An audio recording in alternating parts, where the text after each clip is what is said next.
Video of mind your own business.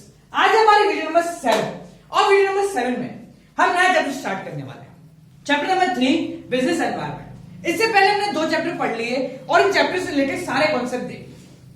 आज ये जो चैप्टर स्टार्ट कर रहे हैं है तो बहुत छोटा सा, पर सबसे कंफ्यूजिंग चैप्टर माना जाता है। क्यों माना जाता है और चैप्टर में है क्या, हम अपनी तरीके से पढ़ेंगे। So guys, let's get start with the third chapter, business environment. देखो, हम स्टार्ट करेंगे बिल्कुल बिगनिंग से कि बिजनेस एनवायरनमेंट एक्चुअल में है क्या, ये क्या होता है बिजनेस एनवायरनमेंट। देखो, it refers to the surrounding in which the business exist. Simple सी छोटी सी डेफिनेशन है क्या कि ये ऐसा एनवायरनमेंट जहां पे बिजनेस रहता है। फॉर एग्जाम्पल हम एक मार्केट में शॉप डाल के बैठे, तो हमारे आसपास जितनी भी चीजें हैं वो सब हमारे लिए बिजनेस एनवायरनमेंट है। क्यों? जैसे हुए हमारे कस्टमर, आसपास के बाकी शॉप वाले या आने जाने वाले लोग, वो सब हमारे लिए बिजनेस एनवायरनमेंट है। सिंपल सा कॉन्सेप्ट, बिजनेस एनवायरनमेंट का मतलब हम जिस एनवायरनमेंट में बिजनेस कर रहे हैं, हमारी फील्ड, वो हमारे लिए बिजनेस एनवायरनमेंट होता है। It includes forces, factors, institution. हमारा कॉम्पिटिशन कौन है, हमारे से आगे वाला कौन है, हमारे से पीछे वाला कौन है, कस्टमर क्या चाहते हैं, गवर्नमेंट क्या नई पॉलिसी लेके आ रही है, ये सब बिजनेस एनवायरनमेंट में आते हैं। ऐसी सारी चीजें जो कि डायरेक्टली और इनडायरेक्टली हमारे बिजनेस पे इंपैक्ट डाल रही हैं, वो बिजनेस एनवायरनमेंट में आते हैं। ठीक है, सो बिजनेस एनवायरनमेंट सीधा सा डेफिनेशन, वो सराउंडिंग जहां पे हमारा बिजनेस एग्जिस्ट करता है। Next, environment scanning. अब हम बिजनेस एनवायरनमेंट क्यों पढ़ रहे हैं? बिजनेस एनवायरनमेंट पढ़ने का सबसे main motive environment scanning, environment को समझना। हम सबने पढ़ा है कि अगर तुम्हें बिजनेस करना है तो पहले एनवायरनमेंट को समझो, ये समझो कि बिजनेस करते कैसे। सो एनवायरनमेंट स्कैनिंग का मतलब the complete awareness and understanding of business environment. हमारे आसपास की चीजों को, हमारे बिजनेस एनवायरनमेंट को पूरी तरीके से समझना और उसके बारे में जानकारी रखना, इसको कहते हैं एनवायरनमेंट स्कैनिंग। सिंपल सा कॉन्सेप्ट है, कोई ज्यादा दिमाग नहीं लगा। अपने बिजनेस एनवायरनमेंट को समझना, क्या हो रहा है, क्या हो सकता है, क्या होने वाला है, इन सब चीजों के बारे में जानना या जानने की कोशिश करना, यह कहलाती है एनवायरनमेंट स्कैनिंग। देखो, हमने बिजनेस एनवायरनमेंट देखा कि बिजनेस एनवायरनमेंट में क्या क्या आता है, कैसे होता है। अब बिजनेस एनवायरनमेंट के कैरेक्टरिस्टिक्स पढ़ते हैं कि कैसा होता है बिजनेस एनवायरनमेंट। पहला, ऑल एक्सटर्नल फोर्स। इसमें सारे फोर्सेस आते हैं। सारे फोर्सेस का मतलब कस्टमर भी आएंगे, गवर्नमेंट भी आएगी, रूल्स एंड रेगुलेशन भी आएंगे, सब कुछ आ जाएगा। So it includes all the external forces जो डायरेक्टली या इनडायरेक्टली हमारे बिजनेस को कहीं ना कहीं इंपैक्ट कर रहे हैं। नेक्स्ट है specific and general forces. Specific and general forces, इसका मतलब हमारे बिजनेस एनवायरनमेंट में स्पेसिफिक फोर्सेस भी हैं, मतलब ऐसे फोर्सेस जो कि डायरेक्टली हमें पता है कि इनकी वजह से गड़बड़ आई है। फॉर एग्जाम्पल, हमारे कस्टमर, हमारे जितने भी कस्टमर हैं वो हमारे डायरेक्ट फोर्सेस हैं। क्यों है? क्योंकि हमें पता है कि अगर कस्टमर का प्रेफरेंस चेंज हुआ, यानी कस्टमर का, फॉर एग्जाम्पल, हम है ना ये राउंड कॉलर वाली टी शर्ट पहनते हैं, कल को क्या हुआ, ट्रेंड चेंज हो गया। ट्रेंड चेंज होने के बाद वो वी कॉलर वाली टी शर्ट आ गई, ठीक है, जिसमें यहां बटन है। तो क्या हुआ, कस्टमर की ट्रेंड चेंज की वजह से हमारे बिजनेस में गड़बड़ आने लगी। तो ये होते हैं स्पेसिफिक फोर्सेस। हमें पता है कि किनकी वजह से गड़बड़ आ रही, कि हमारे सप्लायर्स ने कॉस्ट महंगी कर दी, या हम जो सामान बेच रहे हैं उस पर इलेक्ट्रिसिटी का चार्ज ज्यादा लग रहा है। ये हो गए स्पेसिफिक फोर्सेस। जनरल फोर्सेस का मतलब वो फोर्सेस जो हमें पता नहीं, पर डायरेक्ट या इनडायरेक्टली हमारे बिजनेस को कहीं ना कहीं इंपैक्ट कर रहे हैं। जैसे सबसे अच्छा एग्जांपल जो अभी चल रहा है, डीमोनेटाइजेशन। 500 और 1000 के नोट बंद हो गए। अब इससे हमारे बिजनेस पे कितना इंपैक्ट पड़ेगा ये हम कैलकुलेट नहीं कर सकते, बट इंपैक्ट पड़ेगा। क्यों? डिमांड कम होगी, लोग खरीद ही नहीं रहे।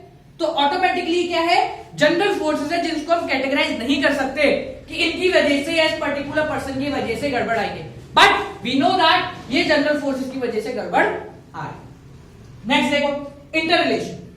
इंटररिलेशन का मतलब हमारा बिजनेस एनवायरनमेंट सारे फोर्सेस एक दूसरे से इंटररिलेटेड। इंटररिलेटेड कैसे हैं? For example, supplier, consumer, government, ये सब एक दूसरे से इंटररिलेटेड है। गवर्नमेंट ने बोला कि 500 और 1000 के नोट बंद हो गए, तो क्या होगा, कंज्यूमर का डिमांड कम करेगा, सप्लायर एडवांस में पेमेंट नहीं मांगेगा, क्या बोलेगा, चेक से पेमेंट करो, कैश पेमेंट नहीं चाहिए। तो ये सारे फैक्टर्स क्या हुए, आपस में इंटर रिलेटेड। नेक्स्ट देखो अनसर्टेनिटी। अब ये अनसर्टेनिटी क्या होता है, ये बिजनेस पढ़ने वाले हर बच्चे के दिमाग में, यानी कि वो चीजें जो हमें नहीं पता। तो बिजनेस एनवायरनमेंट कल क्या होने वाला है ये किसी को भी नहीं पता। So the environment is uncertain, किसी को नहीं पता था रात को 7 बजे तक कि 8 बजे नोट बंद हो जाएंगे, 8 बजे बंद हो गए, एनवायरनमेंट में गड़बड़ आई। ये क्या है, अनसर्टेन, कि हमें नहीं पता कल क्या होने वाला है। हम सिर्फ प्रिडिक्ट कर सकते हैं कि कल सुबह उठ के मैं ये काम करूंगा, पर कल सुबह उठूंगा ये काम होगा ये नहीं पता। So this is all uncertain. Next देखो डायनामिक।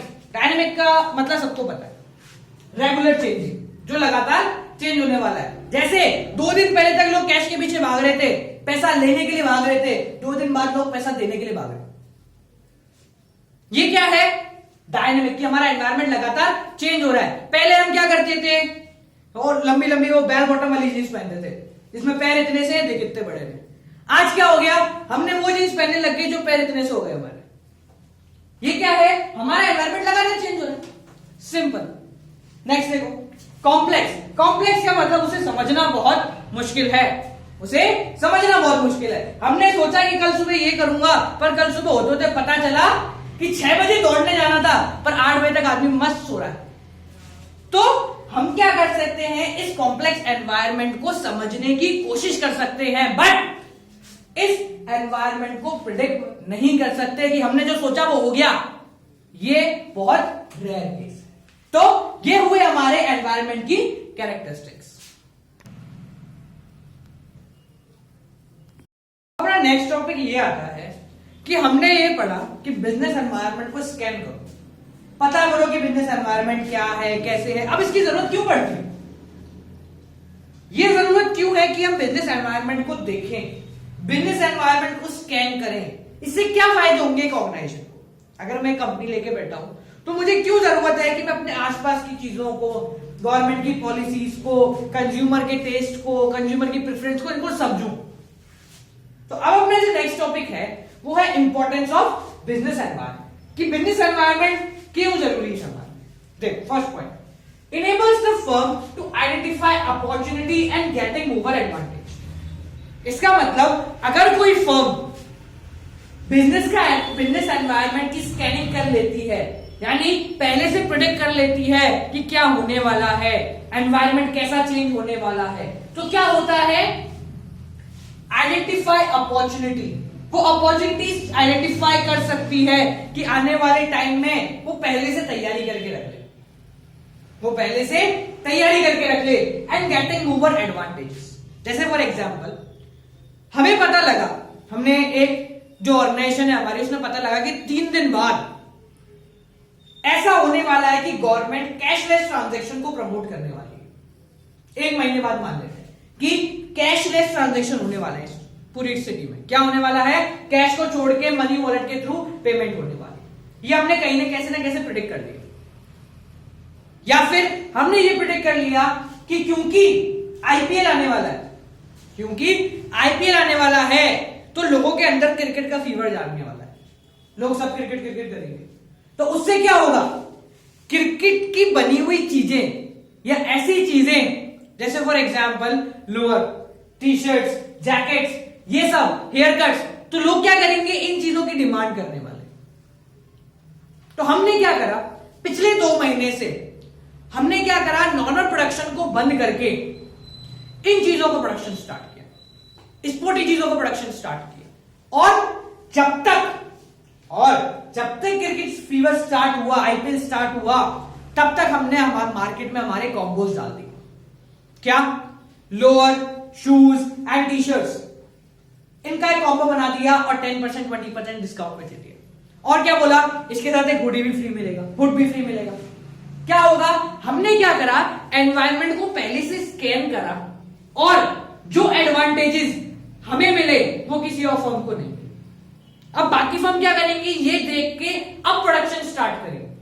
तब तक बहुत देर हो चुकी होगी, जब तक वो प्रोडक्शन करेंगे तब तक हमारा सारा प्रॉफिट बाहर आ गया। तो अगर मैंने एनवायरनमेंट की स्कैनिंग कर रखी है तो मुझे नई नई अपॉर्चुनिटीज मिलेंगी और उसका मैं एडवांटेज ले सकूं। नेक्स्ट देखो, help to identify threats and early warning signal. इससे फायदा एक और क्या होता है कि अगर मैंने पहले से स्कैनिंग कर ली तो आने वाले टाइम में मेरे लिए क्या नुकसान होने वाले हैं उससे मैं बच सकता हूं। जैसे फॉर एग्जांपल मैं शर्ट्स का प्रोडक्शन करता हूं, ठीक है, मैं क्या थोड़ी क्लासी शर्ट बनाता हूं। फॉर एग्जांपल ये मान लो कि बिल्कुल प्लेन सोबर शर्ट्स बनाता हूं, बट मुझे ये पता लगा कि जस्ट बिकॉज हमारा ट्रेंड चेंज होने वाला है तो 1-2 महीने में इन शर्ट्स की डिमांड कम होने वाली है और लोग थोड़ी फनी टी शर्ट्स चाहते हैं। लोग क्या चाहते हैं? थोड़ी फनी टी शर्ट्स चाहते हैं। फॉर एग्जाम्पल जिसमें मिक्की माउस बना हुआ है, जिसमें अलग अलग डिजाइन बनी हुई है, चेक्स बनी हुई है, वो टी शर्ट्स चाहते हैं। तो मैं क्या करूंगा, अगर मैंने पहले से स्कैनिंग कर रखी है एनवायरनमेंट की, अगर मैंने एनवायरनमेंट की स्कैनिंग कर रखी है तो मैं क्या करूंगा, in simple sober T shirts का प्रोडक्शन बंद कर दूंगा। मैंने 2 महीने पहले प्रोडक्शन बंद कर दिया और जिन टी शर्ट्स की डिमांड, जिन शर्ट्स की डिमांड होने वाली है उन शर्ट्स की डिमांड को वापस से स्टार्ट कर दिया। तो इससे हुआ क्या कि अगर मैं एनवायरनमेंट की स्कैनिंग नहीं करता, अगर एनवायरनमेंट की स्कैनिंग नहीं करता तो मैं 2 महीने तक भी उन्हीं क्लासी शर्ट्स को बनाता रहता। एज अ रिजल्ट क्या होता, वो शर्ट्स मार्केट में पड़ी रहती, कभी भी नहीं मिलती। तो हम वार्निंग सिग्नल का भी पता कर सकते हैं अगर मैंने प्रॉपर एनवायरनमेंट स्कैनिंग करी है तो। नेक्स्ट देखो, had to adjust and adopt changes. अगर मुझे पहले से पता लग गया कि क्या क्या होने वाला है तो मैं उसके अकॉर्डिंग अपने चीजों को चेंज कर सकता हूं और जितने भी चेंजेस होने वाले हैं उनको एडॉप्ट कर सकता हूं। Next, assisting in planning and policy making. मुझे पहले से पता लग गया कि आने वाले टाइम में कैशलेस ट्रांजैक्शंस होने वाले हैं तो मैं फिर उसके अकॉर्डिंग ही अपनी पॉलिसी बनाऊंगा, उसके अकॉर्डिंग ही सारा काम करूंगा। Next, improvement in performance. जब मैंने पहले से सब पता कर लिया तो ऑटोमेटिकली मेरी परफॉर्मेंस क्या होगी, इंक्रीज होती जाएगी। लास्ट देखो, helpful in tapping and assembling resources. अब अगर मैंने एनवायरनमेंट की स्कैनिंग कर रखी है तो मुझे पहले से पता है कि इन चीजों की डिमांड नहीं होने वाली, तो मैं उन चीजों के रिसोर्सेज या रॉ मटेरियल मंगाऊंगा ही, और जिन चीज की डिमांड होने वाली है मैं उसके रॉ मटेरियल को लेके आऊंगा। तो इससे होगा क्या कि मैं पहले से सारे रिसोर्सेज मेरे पास आ जाएंगे। ठीक है, तो गाइस ये थी हमारी आज की वीडियो। आज की वीडियो में हमने क्या पढ़ा, बिजनेस एनवायरनमेंट क्या होता है और बिजनेस एनवायरनमेंट की कैरेक्टरिस्टिक्स एंड उसकी इंपॉर्टेंस क्या होती है। तो आज की वीडियो हमारी वीडियो नंबर 7 थी। होप गाइस आप लोगों को वीडियो पसंद आई हो, और ये वीडियो पसंद आई हो तो एक चैनल और देख लेना, मेरा खुद का ये for economics with the name of economics on your tips. ये क्लास 12 की और आने वाली बाकी सारी क्लासेस के लिए इकोनॉमिक्स की वीडियो है जहां हम अपनी तरीके से इकोनॉमिक्स को पढ़ते हैं, थोड़ा हंस के, थोड़ा मजे में। So guys till then keep on watching mind your own business. Like करो, कमेंट करो, शेयर करो और सब्सक्राइब करो।